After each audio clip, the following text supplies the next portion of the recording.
Hello and welcome back, guys. We're now starting a new story, Born of BLD, by King Azrael. You can find author's profile link in the description. Let's begin. Torn at the seams. Hurts, a hoarse, crying voice called out between sobs. Echoing from wall to wall in pitch darkness. A 9-year-old boy sat against the wall, hugging the smallest, darkest corner within the small room he lived in. Nose stinging with a vile smell, lungs filling with dust as he took small shallow breaths. Knees tightly pressed against his chest, the boy kept repeating the one word he could choke out. Hurts, hurts, hurts. His small balled fists tapped against his head. The noise was loud, too loud. The yelling hurt his ears, his head. It hurt. The sobbing continued as the young boy's eyes looked through the darkness of the room. From wall to wall there were scratches, almost animalistic looking, all markers of his escape attempts. As for the door, unlike the walls, the door's scratches were marked. Some old, looking a nasty dull brown, but more recently were the ones covered in still wet crimson liquid. He had tried again, not that long ago, but like every other time it only ended in failure. He wanted to be where the light was. He didn't want to be here anymore.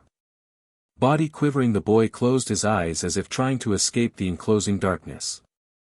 His balled fists unrolling, revealing chipped and broken nails. Long skinny fingers snaking their way through a field of snow-white hair. Grasping tightly, he tried to curl his body more. Ignoring the searing pain of doing so. His head continued to PND, continued to scream. He pulled and pulled, trying in vain to tear his head off. His movement causing him to hit the wall repeatedly. As though someone were to knock on a wall, his head kept moving back and forth. Nails digging into his scalp, hard enough to draw the slightest amount of BLD. He tried to claw the things that hurt his head. Still that didn't stop it, the yelling getting louder and louder. No, his voice raised in a wailing sob. He couldn't keep it quiet. They be mad, but it hurt. No hurt. He screamed, his ailing body squirming in both discomfort and pain. He could not hear anything anymore, not the rapid banging on the door, nor the sound of his head hitting the wall, only the yelling. I said, quiet down. Don't pretend you can't hear me. The yelling was replaced by another voice. Meekly the boy's eyes opened all before he scrambled even further into the corner, eyes filled with fear as he clawed the wall. Mad, they were mad. No hurt. If they grabbed him, the hurt would come. He knew this, and so he clawed even more, the wall in front of him. Strkng. His attempt was quickly stopped. A large hand grabbing his wrist. The fact light had flooded the room failed to register. The boy only focused on the hand that grabbed him, trying in vain to pull his arm away. His skin a sickly pale, bones almost showing through, all while bruises and brown dirted bandages plotted themselves over parts of his body. Back covered in vicious burns, chest covered in scars, and the flesh of his ribs tinted a strange black. Bracing his feet against the floor, he pulled even greater, his chest rising and lowering rapidly. Each breath coming fast. His thoughts screaming. He didn't even see who it was who grabbed him. He only knew that he had to get away. Opening his mouth, the boy bit down onto the hand holding him, drawing a small amount of BLD. He succeeded, and almost instantly he dove back into the corner, teeth gnashing as he looked to the figure's feet, much like that of a dog. His body trembled, and for a moment the pain he was in did not exist. Gah! You little SHT, the voice got louder, more mad. It was only then that he looked to who it was. In that instant the boy froze, tears appearing in his eyes. He couldn't breath. No man mad. He knew the man, it was him who hurt most. His broken thoughts only giving an even greater fear. Head tucking into his arms as he fully turned, pushed his head into the wall. Back showing, he quivered, hoping that punishment wouldn't come. But his hopes were quickly snuffed. His ankle grabbed with even greater strength. He was hoisted from the corner. Clawing at the ground, he again tried to escape as the grip made his pale skin turn red with irritation. Biting me. You must have lost your mind. The man bellowed with rage. his strength growing stronger and stronger before unceremoniously tossing the small child into the brightly lit room. The boy's eyes tried hard to adjust, the light blinding him. Closing his eyes, he braced himself as soon after a boot heel was placed against his back. He cried out in pain and his tears increased with each twist of the heel. Still they seemed to make the man even madder, the pressure increasing all while a small snicker could be heard somewhere away. For a second the boy's eyes looked, and as soon as he caught a glimpse he cowered. Her green hair falling past her shoulders while her forest green eyes held something similar to that of amusement.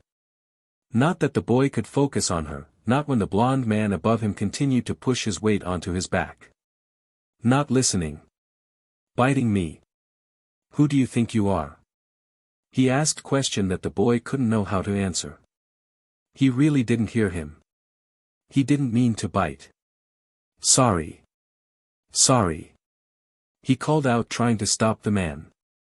He could only keep repeating the word more and more as the heel left his back. Curling up he kept yelling. Sorry. Sorry. His speech broken, missing several parts as he continued to speak, no mad. Sorry, his sobs causing the snicker to grow louder until it resulted in full-blown laughter. Head throbbing, the boy kept speaking in his hoarse voice and only stopped when the man spoke again. Quiet. Hand raised, the man held something he wasn't before. A brown leather belt, the metal plate attached covered in old BLD. The first glance was enough for the boy to scramble. Arms going to cover the back of his head. The belt whipped downward with extreme hostility. The boy cried as the buckle cut into the skin of his back, the lashings he received only increasing with each scream. Then, as if it were her turn, the woman stepped closer, in her hands the belt, although lighter, struck at his head and at his fingers. It only took one strike to cause his hands to fall in pain, leaving his head unprotected. There was no mercy, all the woman would target was the top of his skull. At the attacks the screaming inside only grew louder and louder. His thoughts scrambled and his teeth bared within his tucked body. Hurts, it hurts. It hurts. A voice so loud. His body trembled even after the attacks had stopped.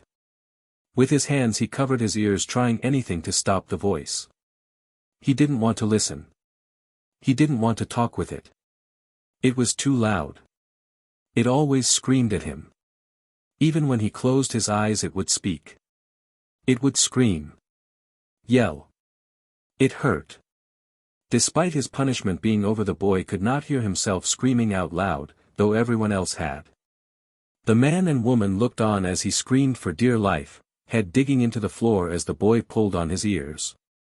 There was no sympathy in their looks, one held disgust, the other amusement. Not that the boy would be able to tell which. After the first few blows his vision had gone blurry and he could barely see the floor beneath him. Eventually his hands left his ears and began scratching at floor. His breathing growing rapid, chest getting hotter and hotter. Jaw clenching harder than ever before, a low growl tearing from his throat. However, that was quickly quieted. It was swift. A single kick was enough to cause the air in his lungs to leave. Dry heaving as he laid on the floor, tears streaming from his eyes. The blonde-haired man shook his head, all before a large smile split his face. Izumi, sweetie. Was it too loud? Izumi. That was the only name the boy knew. The only name the man or woman said without yelling. It was as though a switch had flipped in them both. Immediately when their green-haired, blue-eyed daughter made her appearance known, they were docile, gentle, wrapped in warmth. Turning his gaze upward, he could see her. A young girl 2 years younger than he was, on her face a small smile. She looked exactly like them, especially those eyes. Closing his own, the boy kept heaving, capturing air was harder than ever before. Moving his body was even worse. With wheezing breaths the boy's body began to curl, anything to make himself smaller. It was always like this. Forced to watch as the pair left him on the ground, only to envelop the girl in a large hug. With a single eye opening he watched the scene, breath hitching with each passing moment. If he made a noise they would go back to hurting him. Still he couldn't help but whimper a few small sobs. Such a thing couldn't go unpunished. The pleasant conversation the trio were having paused. It took only a second for a hand to grasp his hair tightly. Ah!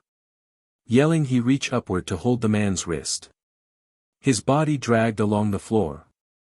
No, he didn't want to go back. Not to the dark. The door grew closer and closer. He couldn't see it, but he could tell. At this the feeling returned, teeth gnashed, his feet kicked wildly at the floor below. It did nothing, not even making the journey longer before he was tossed back into his home. With a slam the door closed again and the boy could do nothing but lay there. He couldn't even move his body, nor could he distract himself when it started to scream. The feeling the boy had woken up to was cold. Eyes fluttering open, he could feel it. The liquid that came from underneath the door.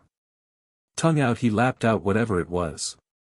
The taste was metallic, still he drank what was offered to him. He could hear the chuckle from the other side of the door, the noises he made trying to devour whatever the fluid was causing the person behind the door glee.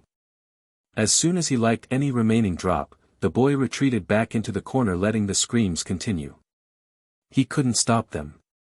As he sat, a voice came from the door. The words becoming a jumbled mess that he could not understand. Whatever they said was drowned out by his own voice. No, stop! His head still throbbed violently. Nails scratching into his skin while his voice failed to capture his words.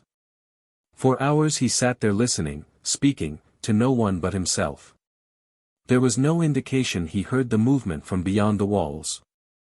The shuffling of furniture or the preparation of food. Smell eluded him, not that it mattered, he was already occupied. Teeth gnawing at his own lip. Already he had drank something, but he had yet to be fed. The hunger, the pain, why? He could neither answer or ask this question. His head hurt too much for him to be able to. His chest burned too hot, his skin crawled. Again came a low growl from his throat. Through his hazy vision and the darkness he glared at the door. And this time his growl was allowed to continue. His throat ran dry and sore, but he did not stop. Back pressed against the wall he continued to stare. His trembling body only conveying that he was still alive. That was when he heard it. It was loud enough to cut through his growls. Happy birthday, Izumi. Happy day, Izumi. He repeated what he heard, but again the words only came through a jumbled mess. Ha ha ha. A few laughs echoed from his mouth, though the reason was unknown. Eventually the laughs quieted down, and with it the door to the closet swung open. Perhaps for the first time the boy wanted to turn away from the light. Eyes stinging in pain and head throbbing once more. He tried to cover his eyes, but light still leaked from the middle of his fingers. Soon he wasn't able to hide at all. His wrists wrapped around with something, his ankles too. The sensation caused him to panic. Reaching down he tried to gnaw at what kept his hands tied, but quickly felt a pain resonate through his face. His gnawed lip being bit down on by his teeth, opening a large gash and filling his mouth. His struggle stopped when he was dragged forward. There was no strength to be found, and the light that even pierced through his closed eyelids began to cause his chest to heat up once more. Fists clenching at the irritation. While dragged sound came from every side, yet he could scarcely hear any of it. All just messes of words which had no meaning. Ha ha ha. Broken up laughter that attacked his ringing ears. He hadn't even realized he was on the floor, limbs bound. He could only lay outstretched. He could no longer curl up his body, hide his head, he could only stare at the brown wood beneath him. Izu ka, again words spoken, none understood. Only 3 pairs of shoes standing in front of him before a scream came from his mouth. The feeling was recognizable, burning. Extreme burning. Hot enough to scorch his fragile skin on contact. He could only vaguely recall the one who could do it. Red, blonde, only 2 colors were what he remembered. No name, no face, then cold, so cold, who not even his thought could finish before the pain became too much. He cried, wailing, his skin cold. Pins and needles probing at his nerves, piercing through flesh. Again he tried to remember, white blue, anymore, and his head began to throb violently. Laughter, so much of it so loud, feet, fists, crashing down on top of him. No who. He wanted it to stop, for the pain to stop. Heart thumping rapidly as they didn't relent. The air that was already hard to take in becoming even harder to capture, coughs coming in between the screams. Chest crushing, limbs aching. He struggled, the binding on his wrists and ankles cutting into his skin. No hurt. His jaw clenched, more than the pain, he wanted to. He could only see an inch past his nose. He waited, his body waited. As soon as he saw something get closer to him. His mouth opened, teeth bearing with saliva, the only thing he could do was bite. Teeth clamped down hard, a scream resonated within his ears, his mouth joined with hot liquid and even more as his jaw tightened further. He could feel it, teeth tearing through something soft. He pulled away as fast as he could, taking what little he got with him. In his mouth was something soft. Hunger. He tried to chew, but before he could his entire body flipped over. A large hand gripping his throat roughly. Hose now. You. Bast. Air and words failed to reach him, he choked on his own spit, what he had bitten was gone from his mouth. He only tried to struggle, his bound wrists going upward to scratch whoever held him. Another scream came, but that did not stop the hand on his neck. The pressure growing stronger and stronger. His legs kicked wildly, body convulsing as he tried to move, eyes leaking with tears. Pain, he wanted to get away. Those thoughts ended when his vision was darkened. A gasp of air alive. Vision covered in dark. Ears ringing with the patter of something above him. Up. Up. His thoughts beckoned, yelled. He moved, his throbbing head hitting something above him hard. Covered in darkness, he moved his hands. Still bound together. His teeth, once more. He tore through the dark veil. It was a garbage bag, the black shiny material tearing with his teeth. A putrid smell assaulting him. He raised his hands, pushing what covered him up. His strength didn't allow him to do so fully. He could only see a small opening. No other way. He crawled. Squeezing himself through the smallest gap. A growl emanating from his throat as he dropped down and onto the wet floor. Rain pelted his nearly naked form. It was cold. Even with hands and feet tied, he crawled. Forward. Forward. Forward. Pain. Hunger. He crawled. Neck irritated, hurting. Go, voice now a husk of what once was. Finally his hand rested. It was hard, brown, sleek. A shoe. The rain stopped hitting his head. Eyes drooping slightly while his hand clenched around the object. A man with one eye stared down at him. A smile on his face. He survived. Instinct. It was cramped, knees tucked into his chest, shoulders squished against his sides. There was no light, no air, he suffocated. There was no bindings on his arms or legs, he struggled, wiggling, moving, he had to get out of the dark. He had to get out. He barely moved. Still he placed his feet against the flat surface, pushing. Kicking, had to get out, had to get out. The air was thin. He was moving. Chest rising and falling and rising and falling. He looked unable to close his eyes, teeth grinding against each other.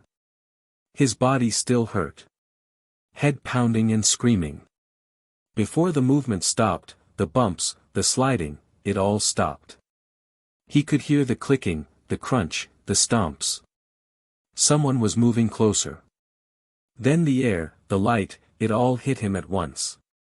He looked, his body covered in white bandages, head wrapped tightly, only small locks of hair squeezing between the gauze. The area around him unfamiliar, grass and large trees littering the entire space. His heart thumped loudly within his chest, threatening to burst. He could hear a light rumble behind him. He moved fast, eyes looking to the two men that stood before him. Their clothes unlike any he had seen before. The two men wore military fatigues, however there were no insignias that divulged which military they belonged to.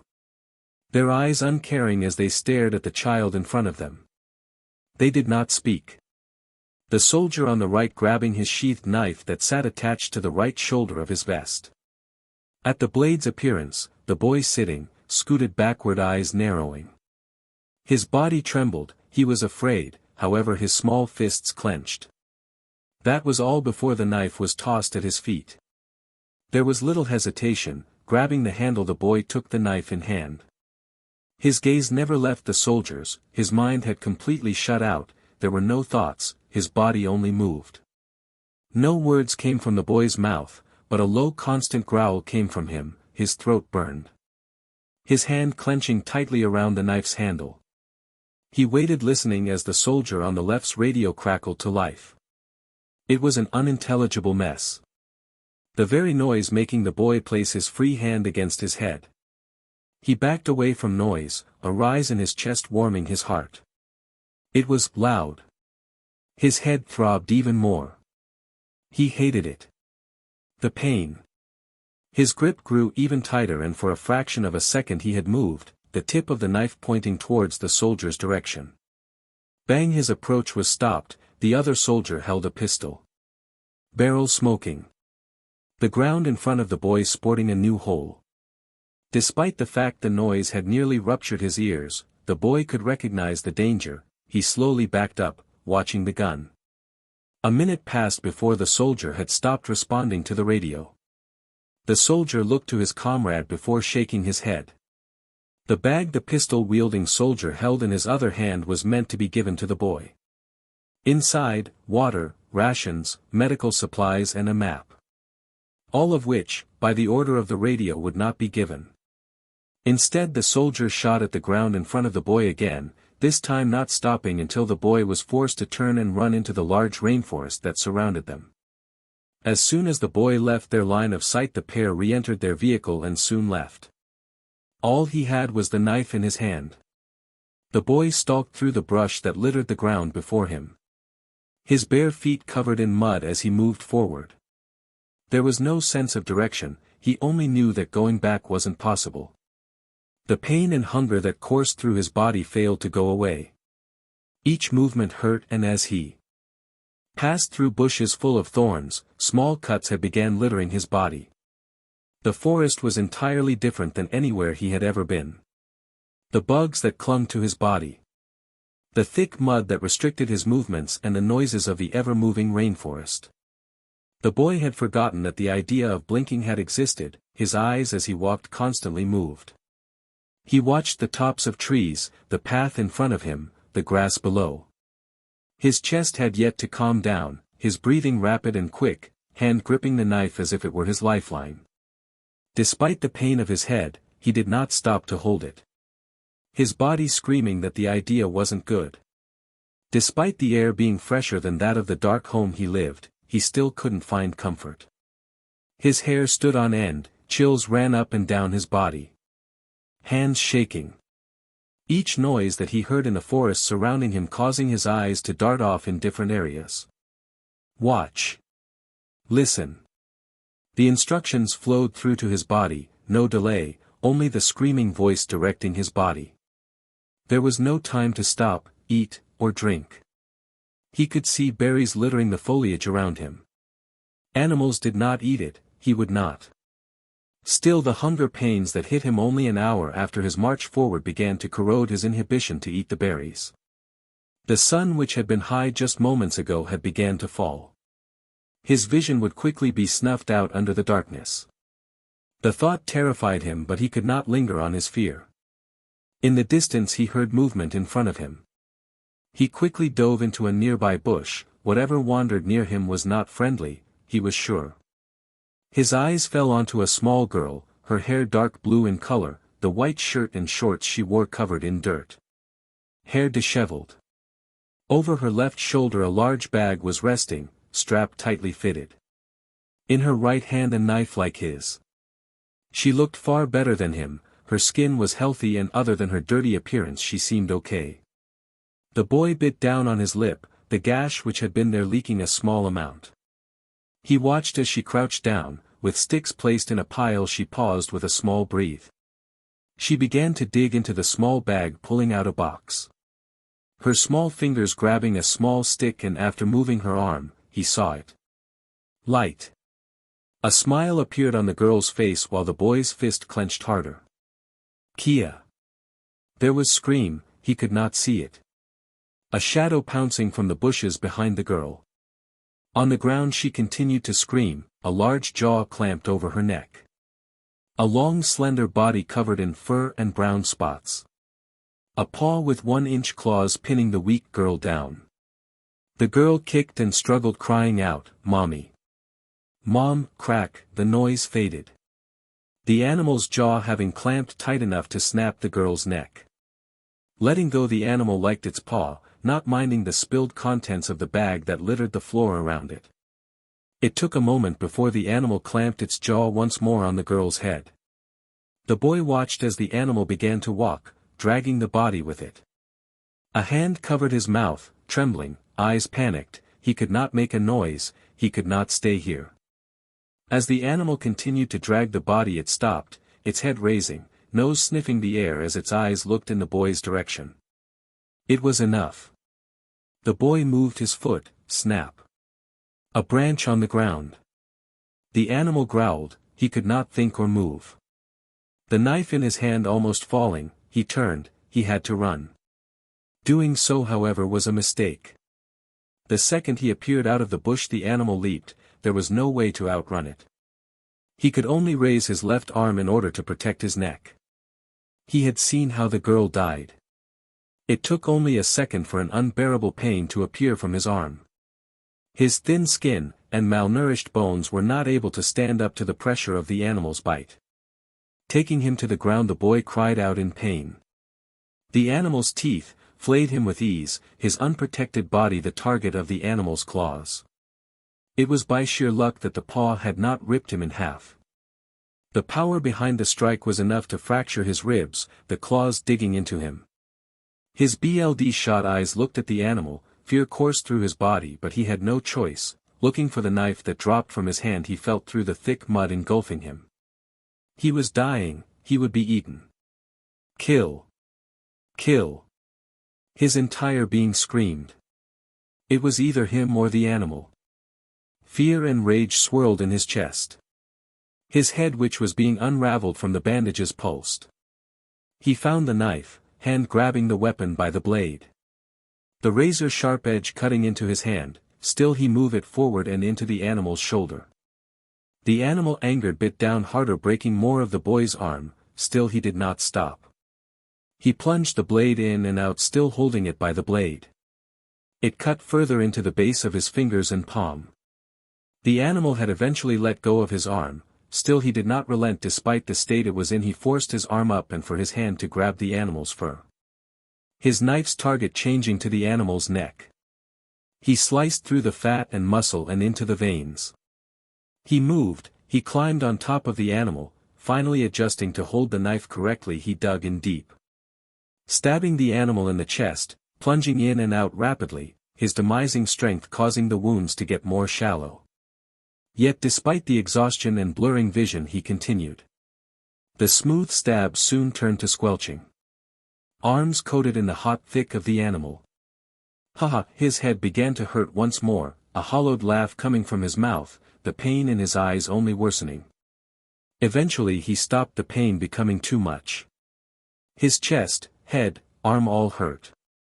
He stood unsteadily, placing the handle of the knife in his mouth as he cradled his chest. He went towards the bag, before digging through it and the ground next to it. He paid no mind to the dead girl, instead he took all she had.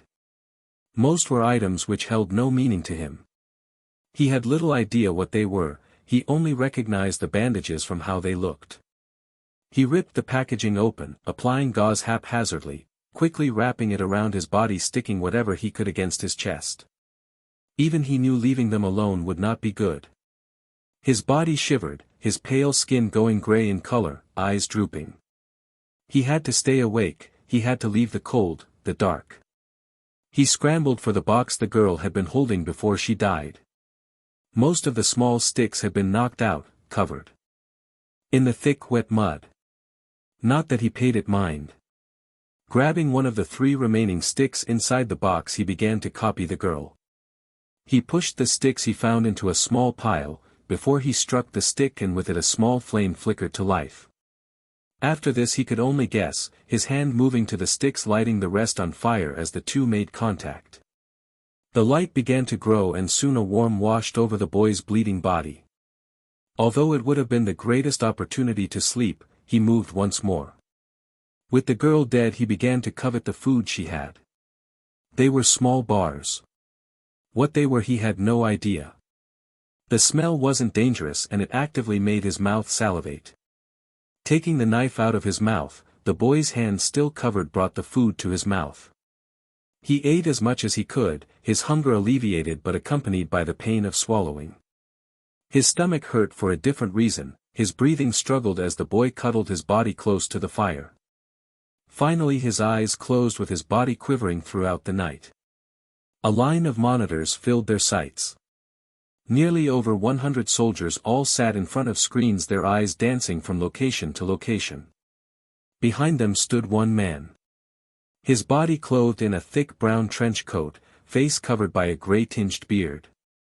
The man gazed at the monitor directly in front of him with his one uncovered eye. A small grin on his face, as he read the erratic heartbeat monitor. His ear overtaken with a report given by his subordinate. Day 28 reported casualties. 9 injured. 47 alive. Sir. 28 on the first day. The man scratched his chin, he was unconcerned about the deaths. More would die as the days dragged on. Still he placed his hopes on 2. His eyes switched monitors. One featured a small girl, hair snow white, clothes only faintly dirted. Her bag slung over a large tree branch as the girl herself slept underneath a pile of leaves, knife at hand. The other well. It was no coincidence they met in that alley. He had been watching for a long time. The son of Toshinori Yagi and Inko Midoriya, older brother of Izumi Yagi. The forbidden son of the number 1 and 14th hero. The boy's living conditions were abysmal, abused every day, living in his own filth with only small amounts of food and water to keep himself alive. The old man had been there from the start, keeping tabs on the family, cameras and microphones placed within the house whenever they were away.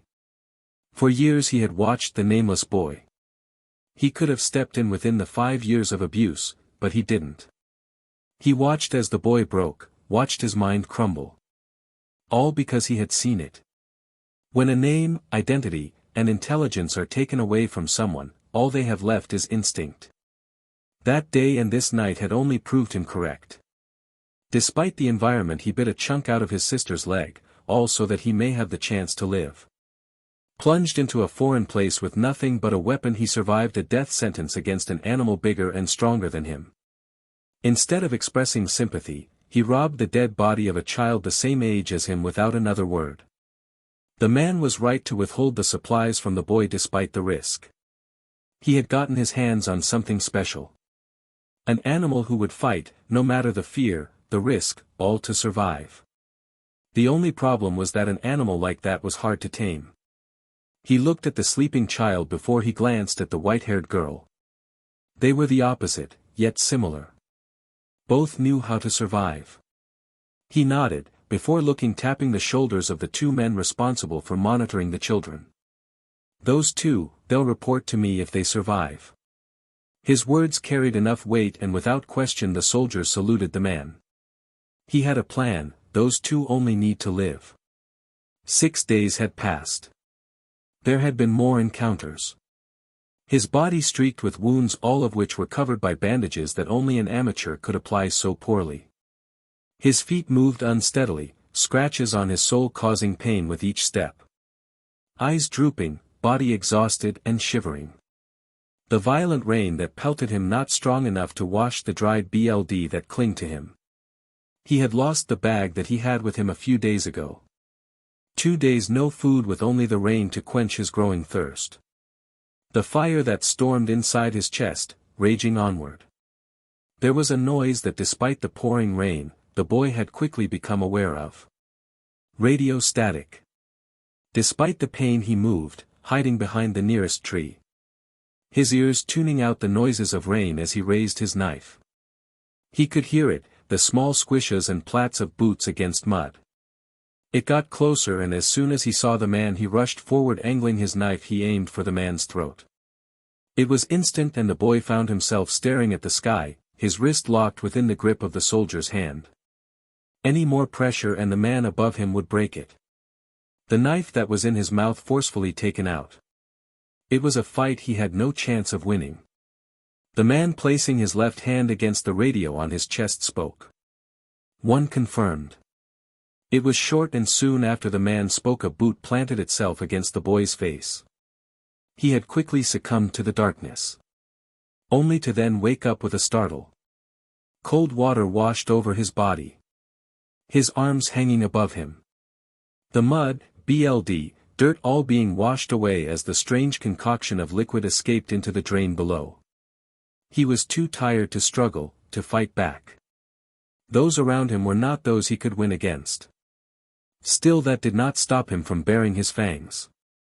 For minutes the soldier sprayed his naked body with water. His wounds reopening in the absence of bandages. Though that was quickly stopped as the water began to fade.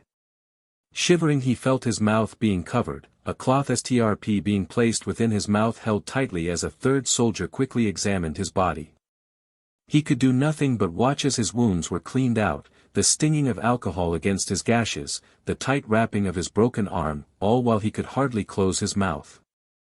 After that, there was little respect. Wrapped in a small towel he was pushed forward, the bloody footsteps he left in his wake proof that only the most severe of his injuries had been taken care of.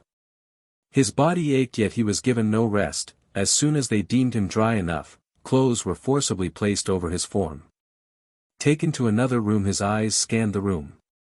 Kids, varying in ages younger and older, stood in 3 neat rows consisting of 6 kids each, all except the first, the filled rows separated by pairs. Some like him were extremely injured, others, although rough-looking, had a much better condition. Taken to the first row, he was placed at the very start and next to a girl, the same age, who was only a bit shorter than he was. Like his, her hair was white, and similarly her skin was that of a pale complexion. It was there the similarities ended.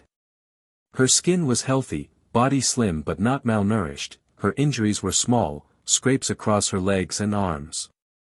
A small mole on the left side under her bottom lip.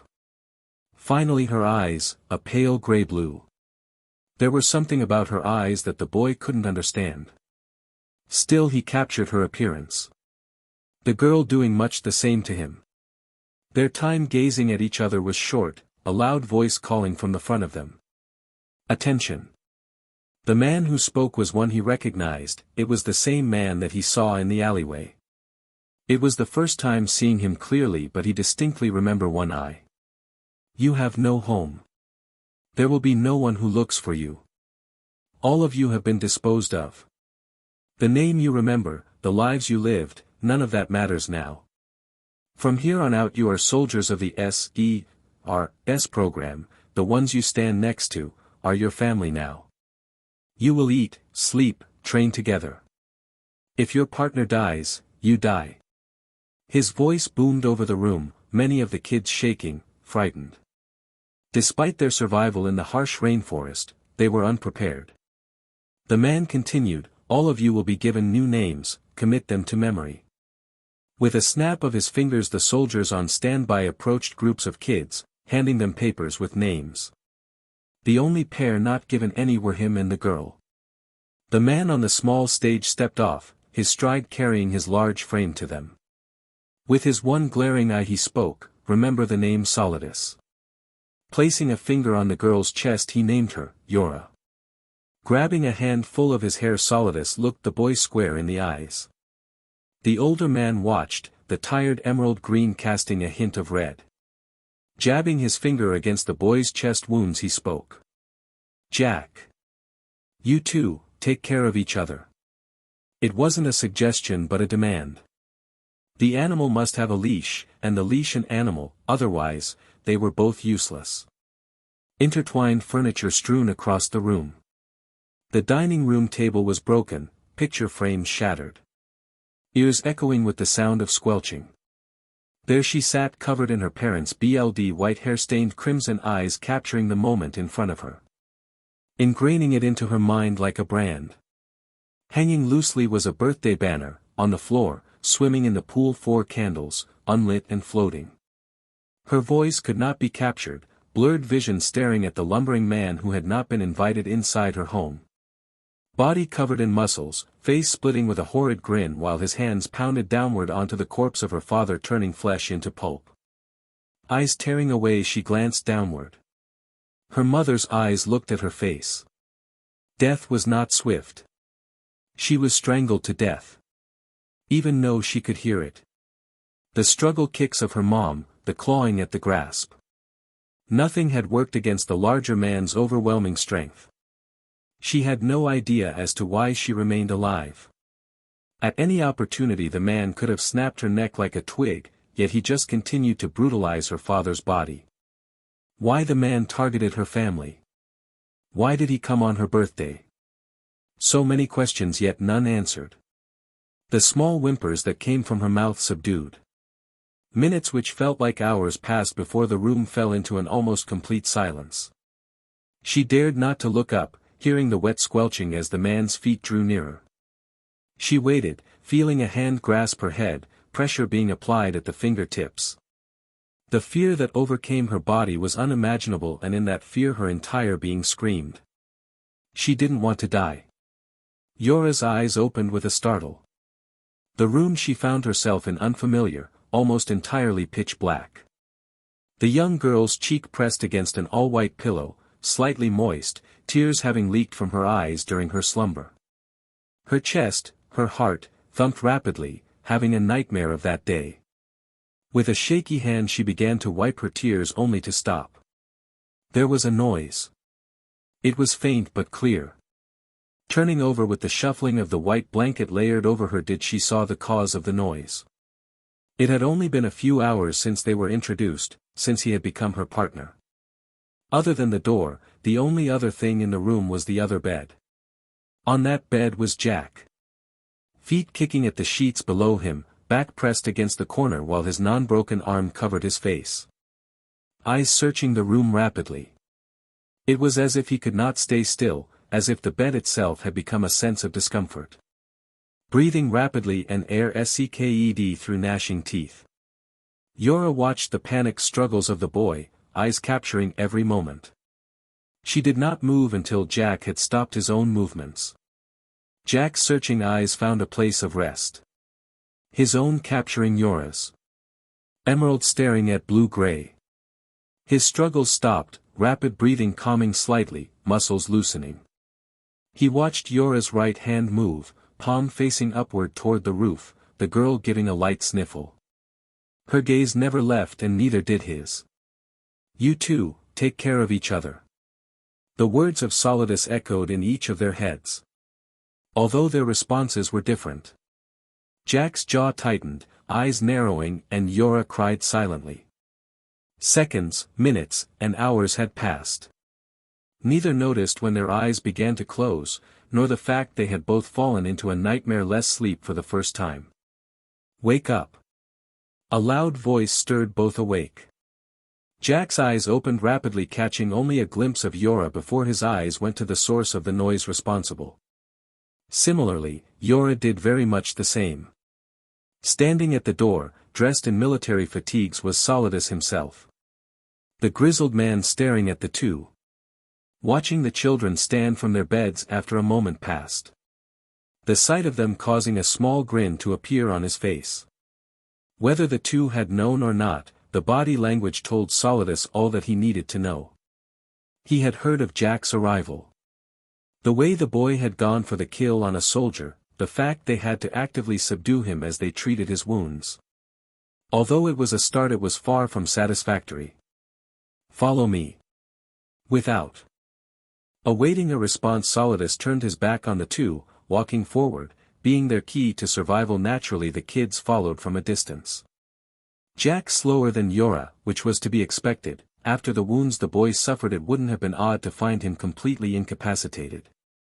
Leading the two into the room, he directed them to a pair of seats. The room looked like that of a classroom. Desks, chairs, even a large projection screen. Even with this similarity, the room was vastly different in every other aspect. There were no colorful decorations, only plain white walls like the bedrooms.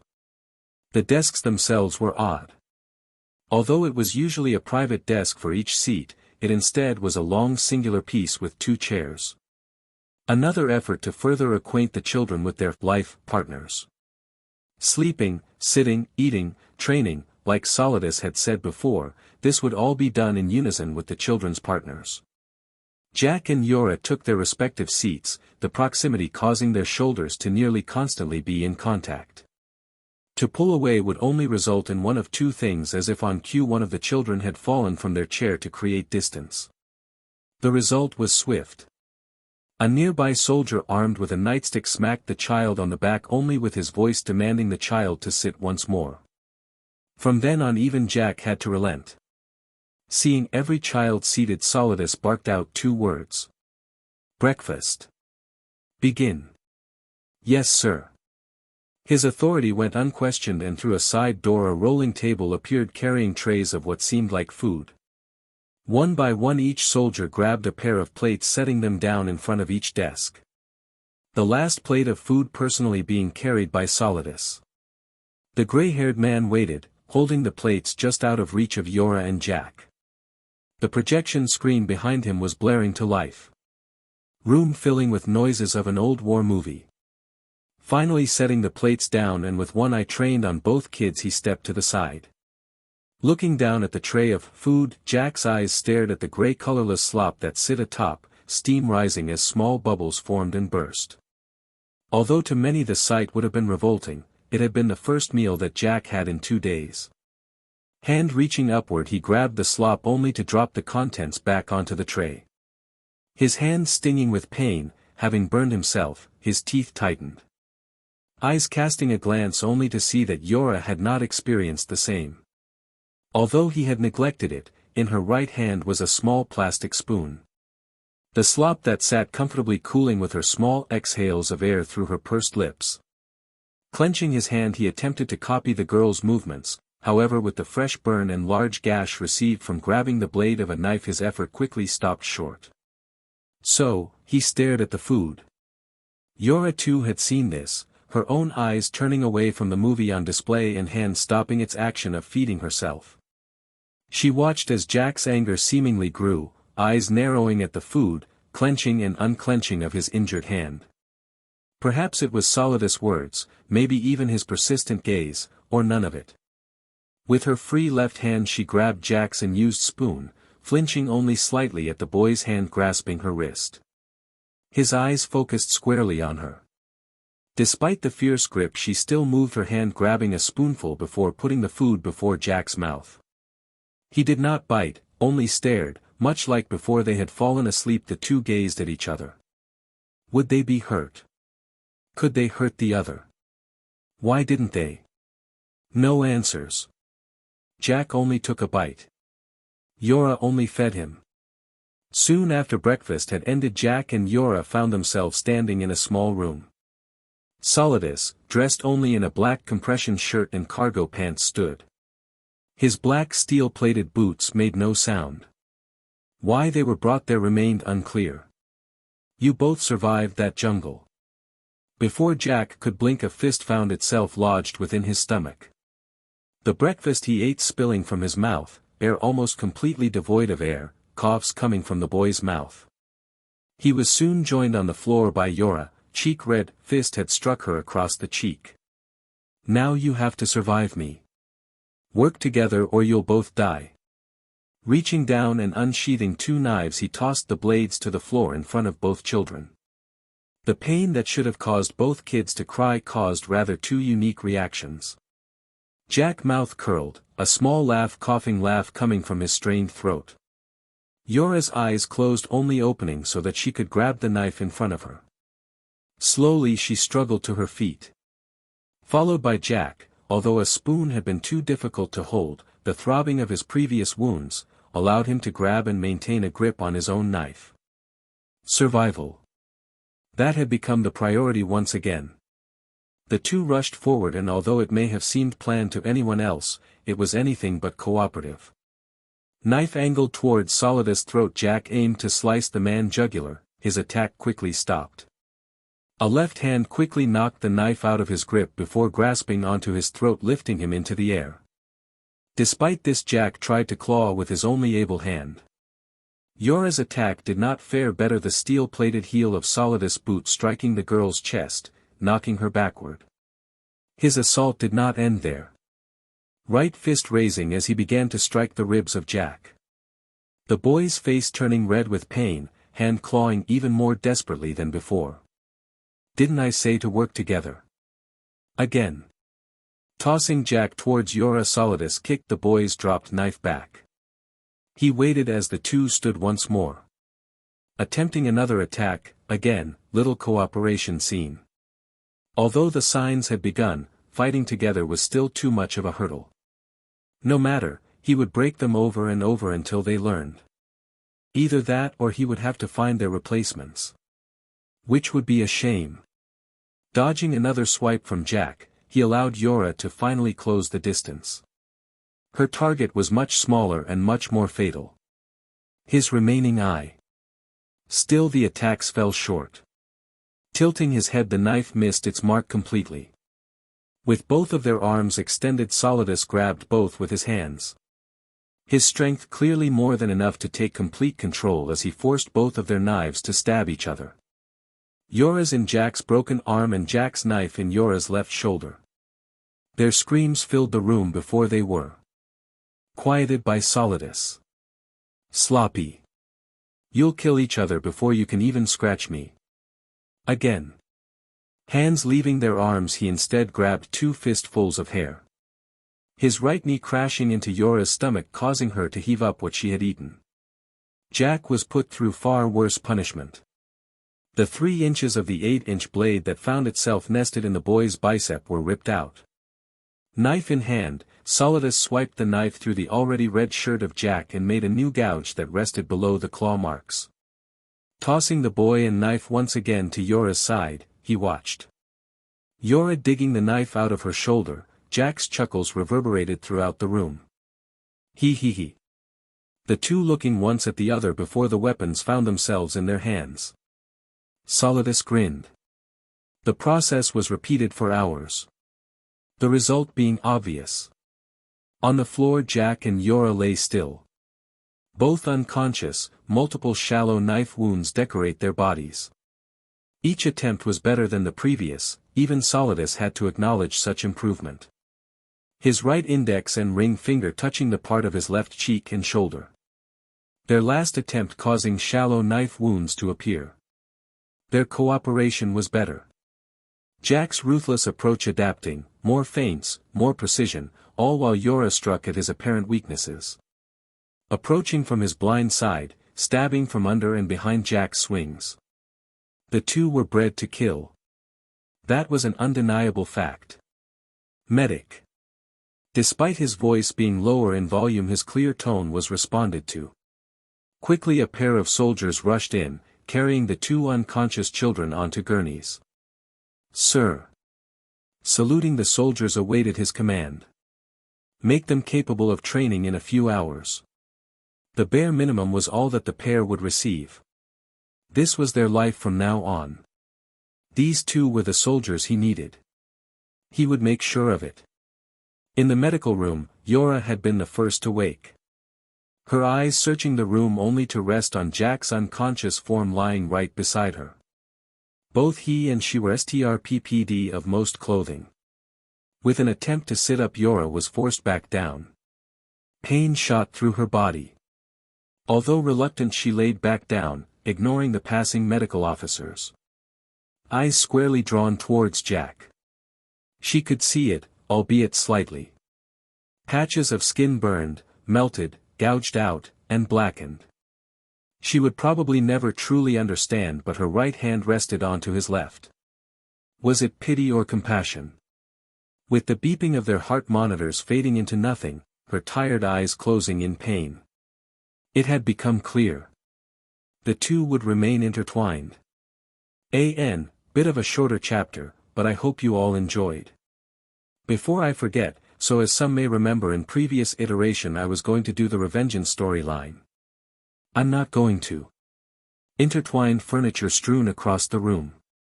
The dining room table was broken, picture frames shattered. Ears echoing with the sound of squelching. There she sat covered in her parents' white hair stained crimson eyes capturing the moment in front of her. Ingraining it into her mind like a brand. Hanging loosely was a birthday banner, on the floor. Her voice could not be captured, blurred vision staring at the lumbering man who had not been invited inside her home. Body covered in muscles, face splitting with a horrid grin while his hands pounded downward onto the corpse of her father turning flesh into pulp. Eyes tearing away she glanced downward. Her mother's eyes looked at her face. Death was not swift. She was strangled to death. Even though she could hear it. The struggle kicks of her mom, the clawing at the grasp. Nothing had worked against the larger man's overwhelming strength. She had no idea as to why she remained alive. At any opportunity the man could have snapped her neck like a twig, yet he just continued to brutalize her father's body. Why the man targeted her family? Why did he come on her birthday? So many questions yet none answered. The small whimpers that came from her mouth subdued, the tears that dripped down her face joining the pool. Minutes which felt like hours passed before the room fell into an almost complete silence. She dared not to look up, hearing the wet squelching as the man's feet drew nearer. She waited, feeling a hand grasp her head, pressure being applied at the fingertips. The fear that overcame her body was unimaginable, and in that fear her entire being screamed. She didn't want to die. Yora's eyes opened with a startle. The room she found herself in unfamiliar, almost entirely pitch black. The young girl's cheek pressed against an all-white pillow, slightly moist, tears having leaked from her eyes during her slumber. Her chest, her heart, thumped rapidly, having a nightmare of that day.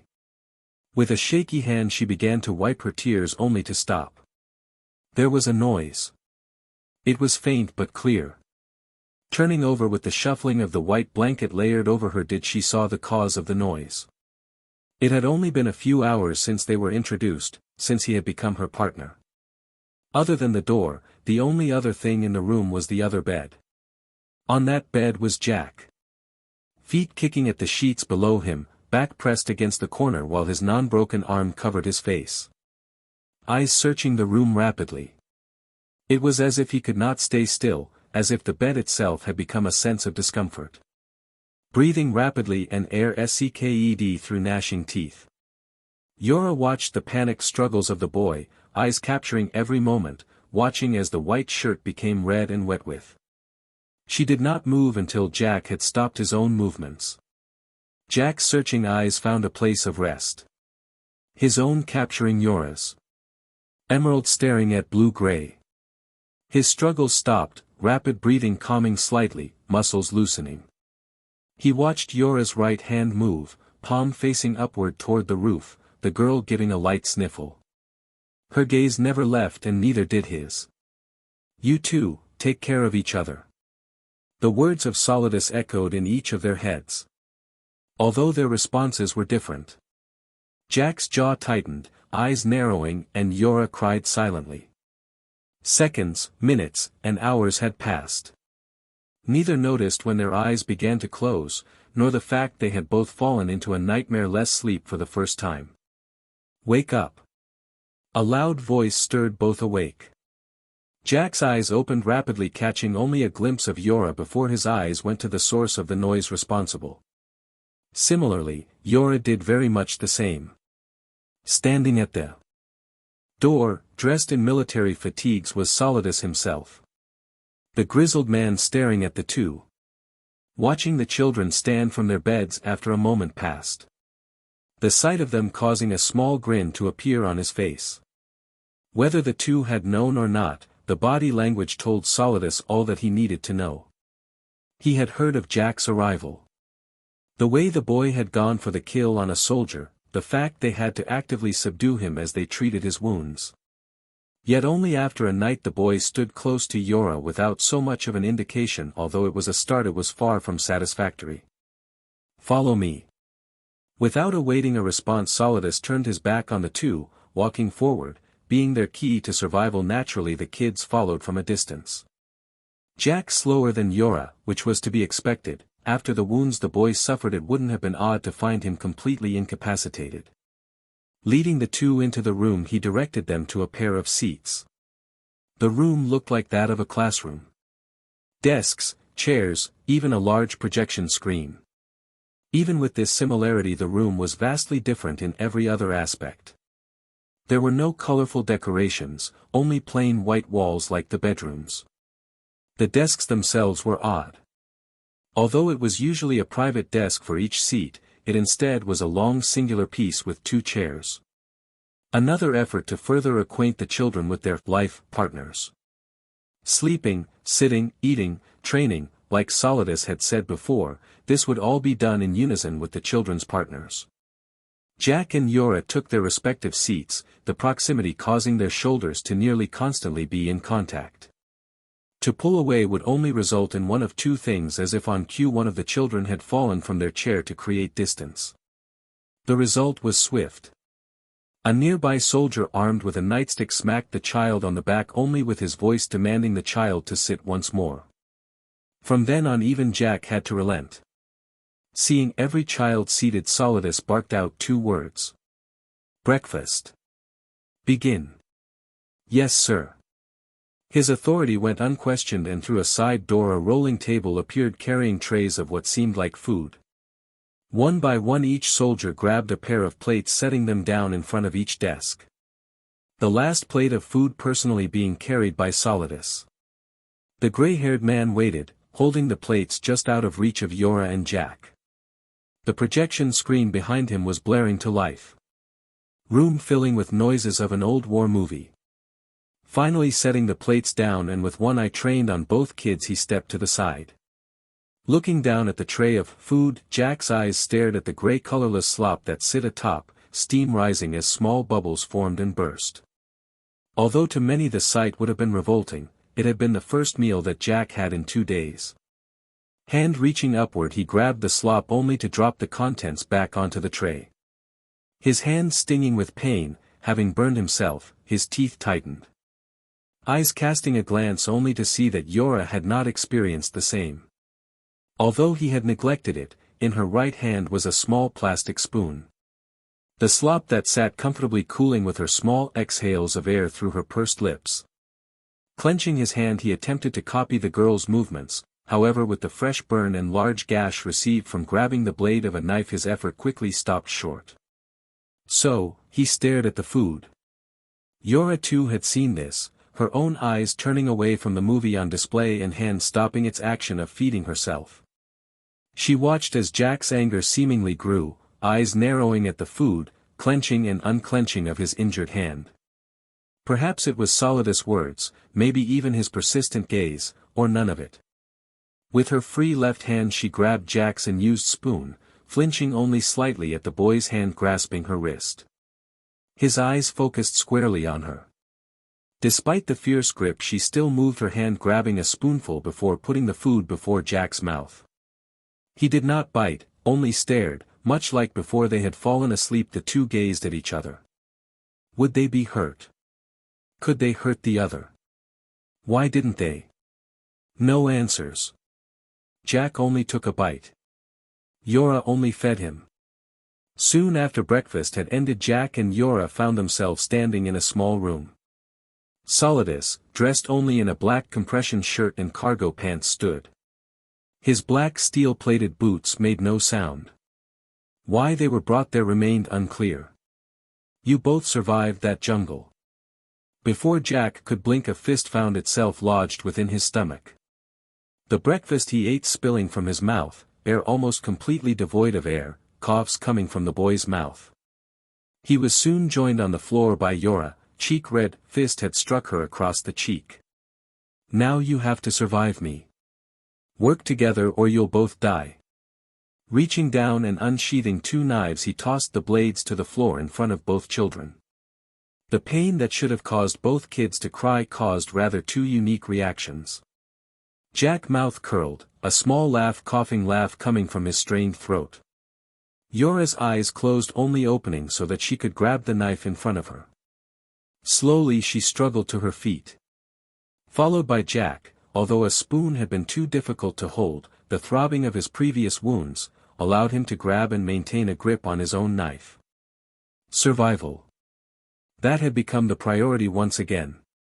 The two rushed forward, and although it may have seemed planned to anyone else, it was anything but cooperative.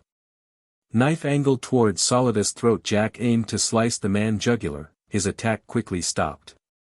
A left hand quickly knocked the knife out of his grip before grasping onto his throat, lifting him into the air. Despite this, Jack tried to claw with his only able hand. Yora's attack did not fare better, the steel-plated heel of Solidus' boot striking the girl's chest, knocking her backward.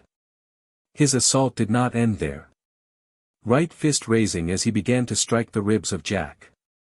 The boy's face turning red with pain, hand clawing even more desperately than before. "Didn't I say to work together?" Again. Tossing Jack towards Yora, Solidus kicked the boy's dropped knife back. He waited as the two stood once more. Attempting another attack, again, little cooperation seen. Although the signs had begun, fighting together was still too much of a hurdle. No matter, he would break them over and over until they learned. Either that or he would have to find their replacements. Which would be a shame. Dodging another swipe from Jack, he allowed Yora to finally close the distance. Her target was much smaller and much more fatal. His remaining eye. Still the attacks fell short. Tilting his head, the knife missed its mark completely.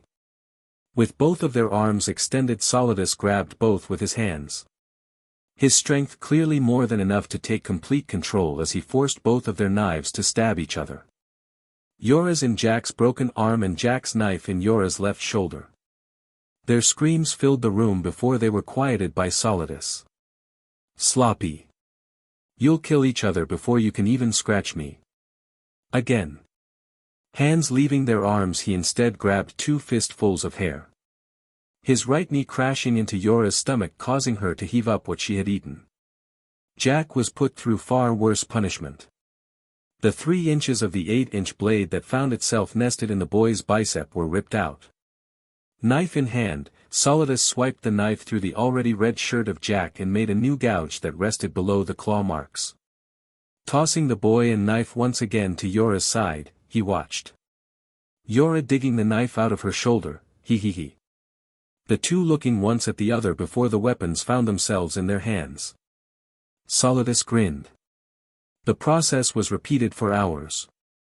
The result being obvious. On the floor, Jack and Yora lay still. Both unconscious, multiple shallow knife wounds decorate their bodies. Each attempt was better than the previous, even Solidus had to acknowledge such improvement. His right index and ring finger touching the part of his left cheek and shoulder. Their last attempt causing shallow knife wounds to appear. Their cooperation was better. Jack's ruthless approach adapting, more feints, more precision, all while Yora struck at his apparent weaknesses. Approaching from his blind side, stabbing from under and behind Jack's swings. The two were bred to kill. That was an undeniable fact. Medic. Despite his voice being lower in volume, his clear tone was responded to. Quickly a pair of soldiers rushed in, carrying the two unconscious children onto gurneys. "Sir." Saluting, the soldiers awaited his command. "Make them capable of training in a few hours." The bare minimum was all that the pair would receive. This was their life from now on. These two were the soldiers he needed. He would make sure of it. In the medical room, Yora had been the first to wake. Her eyes searching the room only to rest on Jack's unconscious form lying right beside her. Both he and she were stripped of most clothing, bandages soaked in. With an attempt to sit up, Yora was forced back down. Pain shot through her body. Although reluctant, she laid back down, ignoring the passing medical officers. Eyes squarely drawn towards Jack. She could see it, albeit slightly. Patches of skin burned, melted, gouged out, and blackened. She would probably never truly understand, but her right hand rested onto his left. Was it pity or compassion? With the beeping of their heart monitors fading into nothing, her tired eyes closing in pain. It had become clear. The two would remain intertwined. Perfection. How much time passed by? 5, maybe 6 years. The conditions had improved, but it would be incorrect to say that they were living. They ate, slept, trained together, the two had become inseparable. Since that day they became Solidus' private pet projects. Specialized training, rigorous tests, merciless brutalization. Even now this was another example. Slap. A hand struck across Jack's face, cheek stinging from the aggressive wake-up call of the soldier in charge of their current situation. Locks of white hair covering his vision, dripping with ice-cold water. His body stripped of almost all clothing, skin covered in bruises and deep lacerations, adding to the many old wounds already there. Compared to when he first arrived, his body matured, grew, yet even now he was powerless. His wrists tied together with rope, arms forcibly extended above him, body carried by a meat hook. He hung nearly a foot from the ground. With his eyes peering beyond his hair, he saw Yora in a similar position, her eyes looking at him.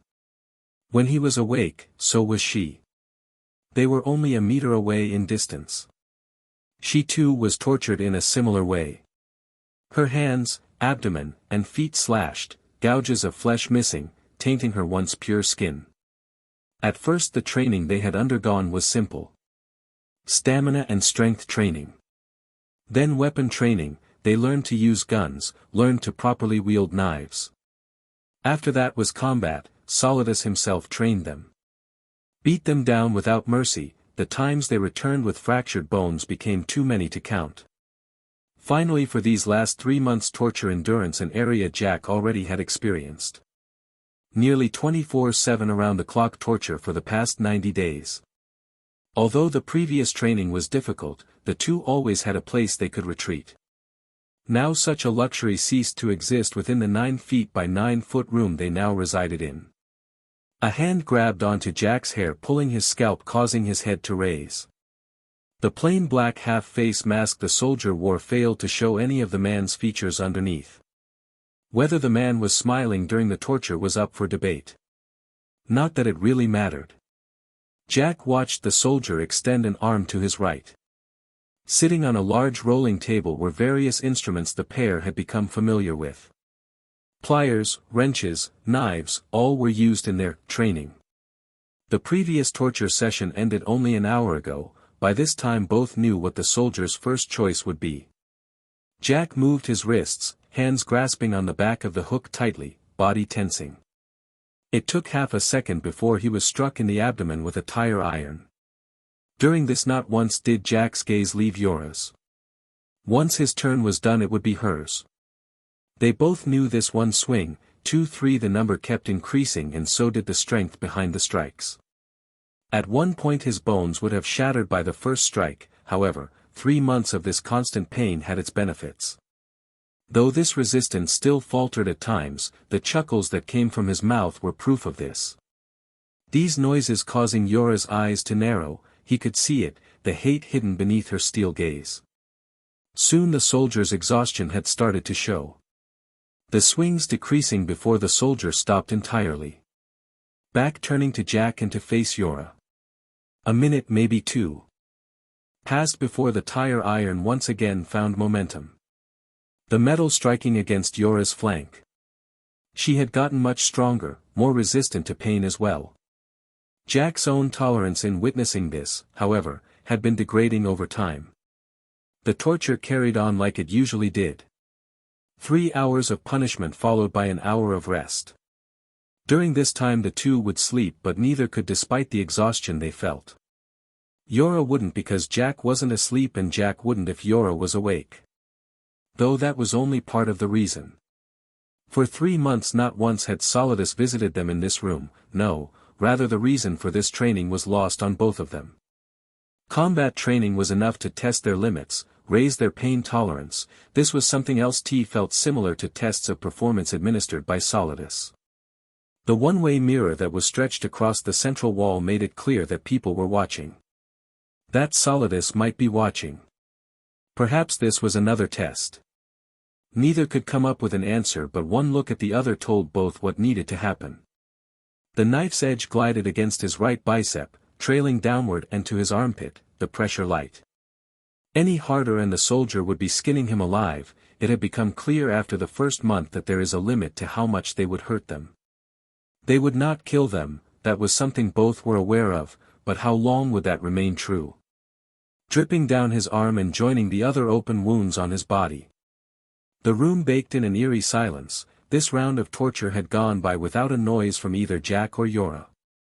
They did not struggle during the torture, did not laugh, did not raise their heads.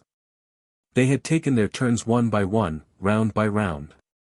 2 hours had passed. Jack's turn was over.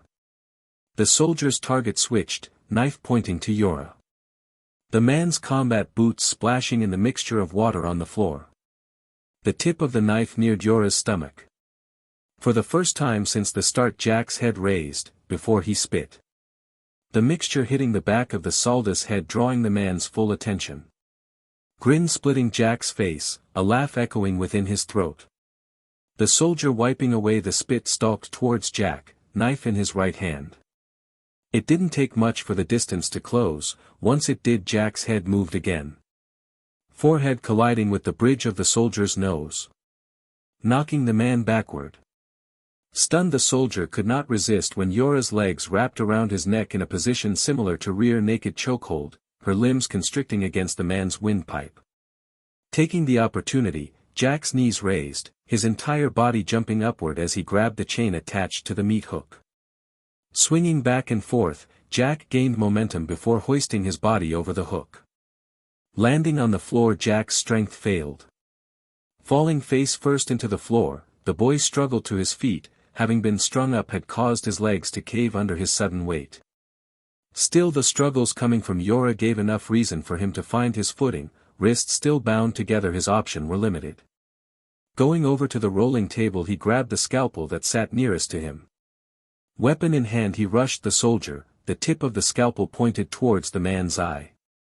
Raised upward, Jack brought the scalpel down, stabbing the man in the eye. However, the torture done to him caused several problems. The power behind his attack was significantly lessened. Screaming in pain, the soldier broke loose from Yora's hold, fist crashing backwards into Jack's face. Turning, the soldier then struck the girl in the stomach, knocking the wind from her lungs. Grabbing the grip of the scalpel, the soldier pulled the blade out. Eye closed, he flew into a rage. Tossing the scalpel to the side, with his free hand the soldier grasped Jack by the neck, the man's combat knife pointed towards the boy's eye. Knife driving down, Jack protested with his own movements, hands grasping the man's advancing arm, ignoring the pressure being applied to his neck by the other. Faintly he could hear Yora's chain rattling wildly. Teeth gritting, he struggled against the man's strength. Before the tip of the knife could touch his eye, however, Yora's arms went over the man's head. With the rope, the girl used her entire weight, choking the man once again.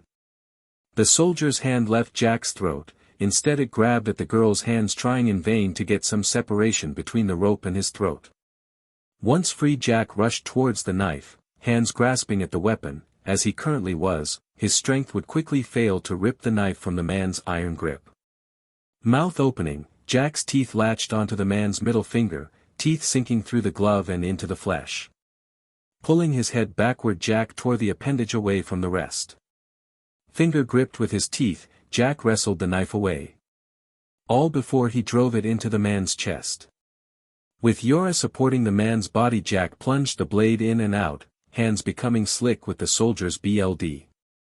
The floor becoming coated in yet another layer of liquid.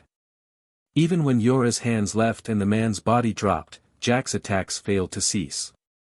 Slashing wildly through the military fatigues, through flesh, through muscle. Breathing growing rapid, mind replaying the last 3 months, the groans of pain from Yora, another chuckle coming from his throat only to stop. Yora's body pressed onto his. Even the small separation in these 3 months had been too much. Perfect. That had been the only word to leave Solidus's mouth as he watched from behind the one-way mirror. Witnessing as Jack's attack ceased once the boy felt Yora's presence. These past years had been enlightening in many ways. The other pairs in the program failed to exhibit what he had seen with these two. Perhaps that was the reason that he pushed these two harder than any of the others. This torture endurance.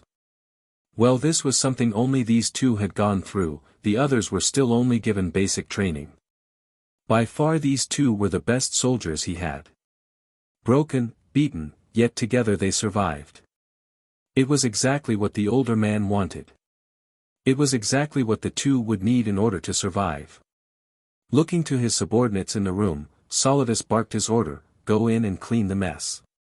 Bring those two into the medical bay and clean them up." No hesitation was to be found in the soldiers.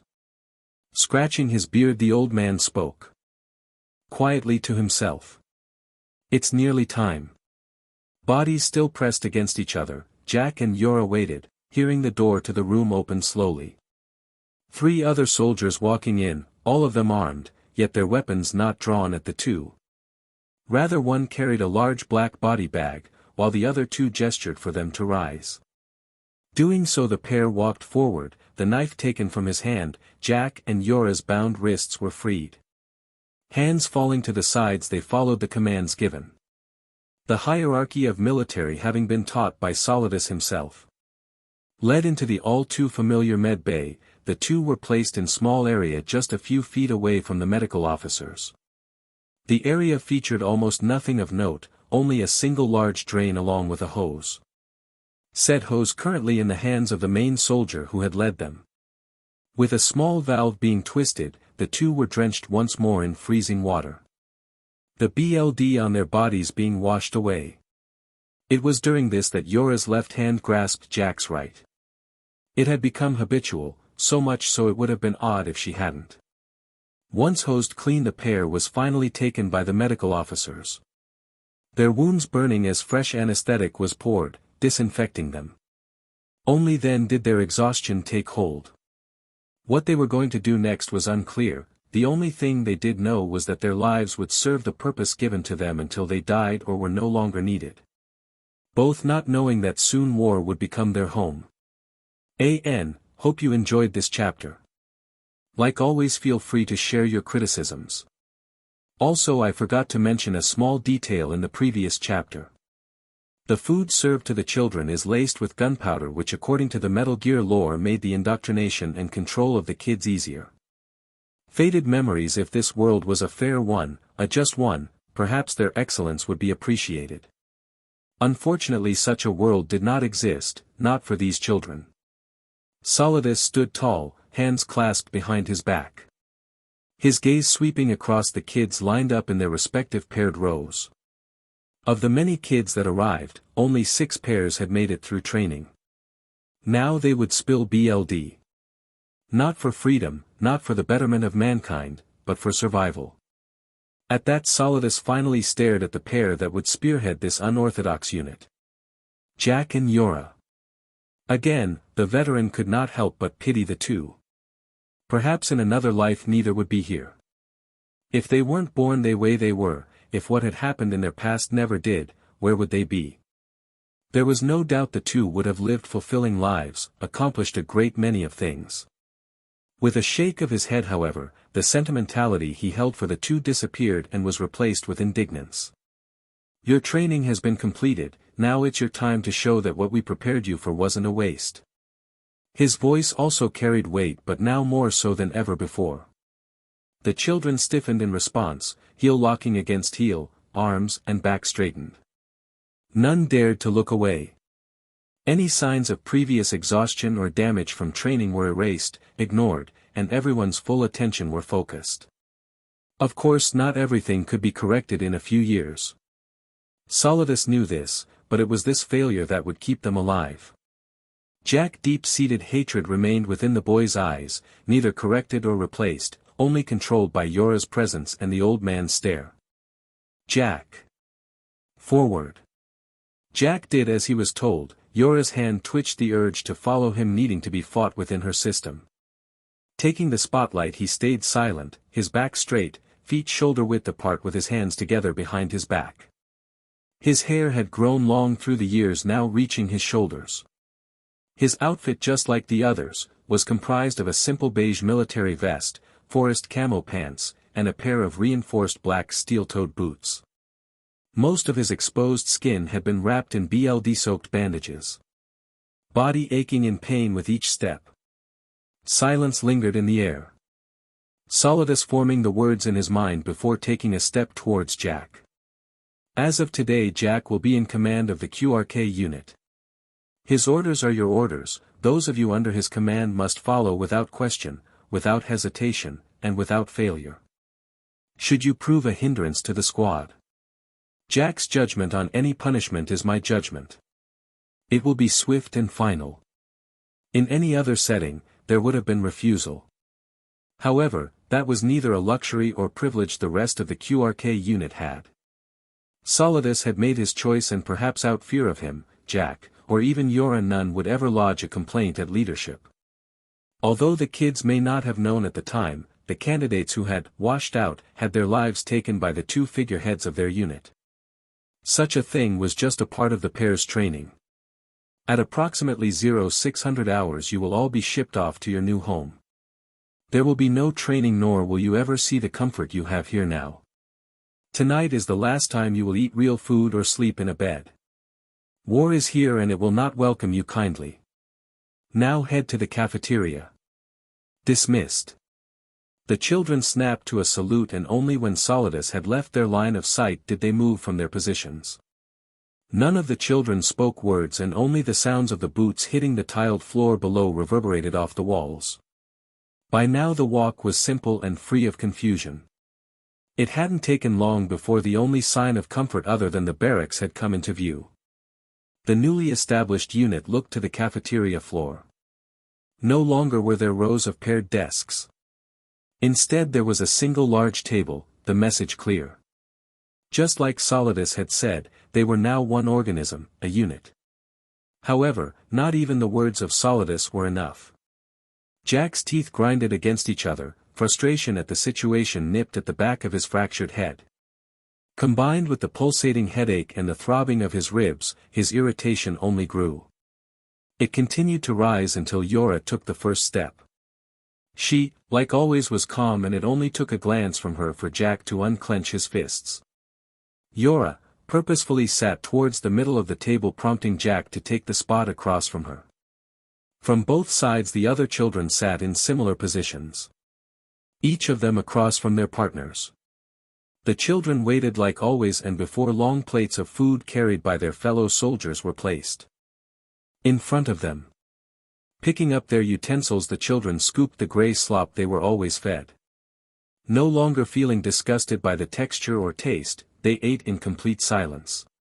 In that silence, Jack continued to suffer. During the training and torture endurance he was rescued from having to endure himself. However, in the nights he wasn't knocked unconscious, or in the times of silence he relived what he could only partly forget. He could no longer remember what the twisted amalgamations of various features that his mind replayed were supposed to be. Only a few vivid details ever came to mind, colors of green and blue. The heat and cold that carved at his flesh, and the sounds of his bones snapping. Never who did those actions. Yet even with the identity gone, his anger never washed away. His nose always picking up the scent of copper, the feeling of something soft between his teeth. And one other thing. Deku. That word's meaning lost in the fog. Jack's chest began to feel hot, familiar whisperings echoing in his ears, survive, key dash, and just as those words came they were gone. He could feel her hand, sense the familiarity that was her body temperature. The hardening grip on his utensil loosely, only slightly. Yora, she was staring at him. No hint of emotion visible except the one in her eyes. The emotion that told him all he needed to know, all he needed to see. His memories faded from attention and instead on the distance between Yora's and his position from the others in their unit. Was it their own survival instinct that caused them to create distance? Either way it did not matter. She was someone he could never imagine turning his weapon to. The two of you are one. A phrase often said by Solidus during training. A phrase ingrained into his mind. His gaze lingered on Yora's as the girl's hand left his. He watched her pick her utensil back up and tap it on her tray. Her soft voice not entirely free from the pain of training but clear enough for him to hear. Eat. It was not a command and yet there was no pushback. He began to eat once more as she had said to do. Slowly did the environment turn back into the one of similar silence as when they first entered the room. It was in that silence that Yora retreated into her own mind as well. Without you, Yora, Jack will die. That was Yora's own lesson, spoken during the idle hours of training, whispered to her when Jack was unable to hear. Solidus and his words never left her head and neither did Jack. Her body twinged slightly in pain, eyes turning up to Jack. She did not want him to notice the way her wounds ached. Her condition was worse than Jack's after each training session. Yet even through her pain, she endured for him. The nightmarish possibility that Solidus told her was constantly at the forefront of her mind. If she were to give, if she were to break, what would happen to Jack? He was her, without him then she was nothing, she was less than nothing. She would rather die with him than live on as nothing. She had no family, no friends, this unit, this facility, Solidus none of them meant anything, but Jack did. Her mind wiped her train of thought clear. She knew what she had to do, what she always needed to do. At that moment, it was to eat, to stay at Jack's side. For the 10 minutes they were allowed to eat, neither Jack nor Yora said another word to each other. Anything that could have been said was spoken through the occasional glance thrown at the other's way. The thought that war was not that far off in the future was not lost on anything of the kids. Still they had been prepared for this, they were ready. Having eventually finished their meals the unit were escorted back to their barracks. This would be the final time they stepped foot in this space. Jack strpped down kicking off his boots before throwing his vest to the floor. Yora did the very same, neither of them speaking a word as they climbed into bed. Once together in bed, the two pressed their backs together. The action was simply their normal, a habit formed from necessity. It was the only way they could sleep, to know the other was there proved to be a comfort only exclusive for them. Closing their eyes the two succumbed to a semi-pleasant sleep. The nightmares that threatened them subdued. Yora's soft touch brightened the dark corners of Jack's mind defending him and Jack's presence tore through the BLD of Yora's past. The QRK unit stood at attention, their boots and bodies standing on a large steel platform. Their eyes focused, the day has come for them to leave the only place they had known however none of them were scared. Fear led to death in the environment they were going into that much was clear. Solidus stood to the side of Jack nodding to one of his soldiers as the platform started raising slowly. The QRK unit was unperturbed by such sudden movement even as the roof above them split dividing in two before rays of sunlight shined down upon them. The wind whipped violently as Solidus stepped in front of the unit his gaze directed to the large cargo plane that had been awaiting their arrival. As the platform they stood on came to a stop the unit waited as Solidus walked to a large supply crate surrounded by several heavily armed soldiers. Prying it open Solidus yelled his voice carrying over the sound of the plane. Resupply. Jack took the lead walking to Solidus as the man stood to the side. One by one the QRK unit dove into the supply crate pulling out several weapons and magazines of ammunition. They were reached armed with an AK-47, a silver Model 1 Mamba pistol, and Jack's persona favorite a 12-inch fixed combat knife. Just indexing the blade with his hand brought a euphoria. He had always taken a liking to a blade rather than a gun, it just felt right whenever he wielded them. Sheathing the knife Jack looked to see if Yora had equipped herself finding her already waiting back at attention. Holding his rifle Jack set it on his shoulder his finger on the side of the frame though at any moment he was ready to engage in a firefight. Load up. Solidus's next order came and one by one the kids walked up the loading ramp finding a large open space with seats on each side. Taking a seat, Jack strapped himself in his rifle with its safety pointed to the ground. Yora copied his movements exactly and so did the rest of his unit. Joining them was Solidus and around a dozen soldiers, they too armed to the teeth, which was a sight new to many. Jack had never seen Solidus wield anything but a blade, so the sight was astonishing. Still, he did not say a word. Not a moment after everyone boarded did the loading ramp start closing. The sunlight that had been a new sight for many was replaced with the red-lighted interior of the cargo plane. With a single knock on a metal door by Solidus, Jack could feel his weight shift as the plane started to take off. Yora, who sat next to him, grabbed his hand, her eyes closed. Jack squeezed back, but his eyes remained open. He stared at nothing in particular, just a blank, almost dead look in his eyes. The gravity on his feet was released as the plane accomplished takeoff.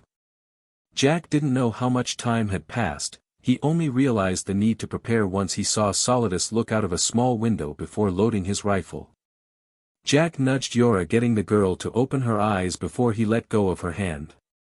Making sure his rifle was in working condition, he waited as the gravity shifted once more. The insulated metal frame of the plane couldn't stop the outside sounds from reaching the group. Gunfire and explosions were some of the louder noises, but above all Solidus dwarfed them. We are about to depart in the middle of a hot zone. Once these doors open, your life will be on the line. If you fall behind, you will be left. There will be no turnarounds to help those who will prove to weigh us down. We are to regroup with our forces 120 clicks from our drop point. Solidus walked until he stopped in front of Jack. Leaning down, he whispered so that only he could hear. Jack, make sure you and Yora live through this war. You both survive or I'll kill whoever is left. Jack nodded, yes sir. Good. Solidus stepped back, his hand grabbing onto a small strap as gravity returned to the plane, the solid ground making itself apparent. Pressing a flashing red button, the loading ramp dropped, causing sparks to fly as the plane kept moving, only going slightly slower than usual. Go. Yelling, the soldiers unstrapped themselves, readying as they jumped from the moving plane, rolling on the ground before recovering quickly, weapons at the ready. Jack looked to Yora before they stood at the loading ramp, their heads low as a few stray bullets made their way towards them. Jumping, they braced themselves, facing the ground with their shoulders as they rolled on the ground, their plane having already taken off as they left. Their vests had taken most of the impact as they recovered, Solidus joining them. His face and eye focused while firing his rifle. Their drop point had been an almost destroyed airfield, with fire, corpses, and destroyed vehicles that took up almost all of their scenery. The forest surrounding them was covered in flames and the smoke rose through the air, almost threatening to block the sun. The heat was intense and they weren't even at the center of it. Move out. We must regroup before sundown. Solidus and the QRK unit ran, gunfire raining over their heads. This is war.